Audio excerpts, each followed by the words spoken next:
Autrefois, vous étiez ténèbres, et maintenant, vous êtes lumière dans le Seigneur.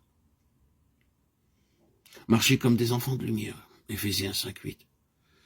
N'êtes-vous pas charnel, ne marchez-vous pas selon l'homme. 1 Corinthiens 3:3. Le chrétien charnel dit une chose et en fait une autre. Sa conduite n'est pas conforme à son témoignage.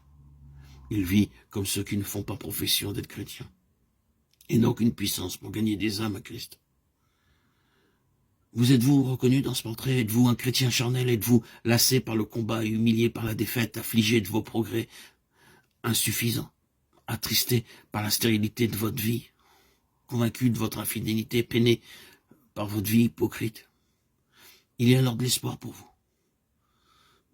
Tournez-vous vers Dieu, demandez-lui de briser les chaînes de cette vie charnelle et de vous faire entrer dans la liberté glorieuse des enfants de Dieu.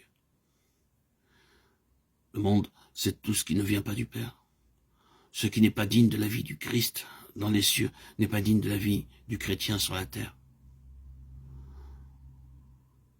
Le monde, c'est aussi la convoitise de la chair, la convoitise des yeux et l'orgueil de la vie. Il se manifeste dans la toilette, la conversation, les distractions, les lectures, les amitiés, par nos désirs et par nos actions. La convoitise de la chair, c'est tout ce qui flatte la chair. Toute concession faite à la mode, tout désir d'accumuler des biens proviennent de la convoitise des yeux. Elle tient les regards fixés sur les choses temporelles. Tout ce qui exalte le moi, tout ce qui développe en nous l'orgueil, le désir de briller, tout ce qui détruit les nobles aspirations de l'âme, la fait ramper et l'empêche de prendre son essor, constitue l'orgueil de la vie. Si vous aimez le monde et les choses qui sont dans le monde, vous êtes alors un chrétien charnel qui menait une vie d'infidélité, adultère que vous êtes. Ne savez-vous pas que l'amour du monde est inimitié contre Dieu? Celui donc qui veut être l'ami du monde se rend ennemi de Dieu. Jacques 4:4. Oui, ces paroles sont sévères. Dieu déclare que tout chrétien qui est ami du monde est ennemi de Dieu et adultère.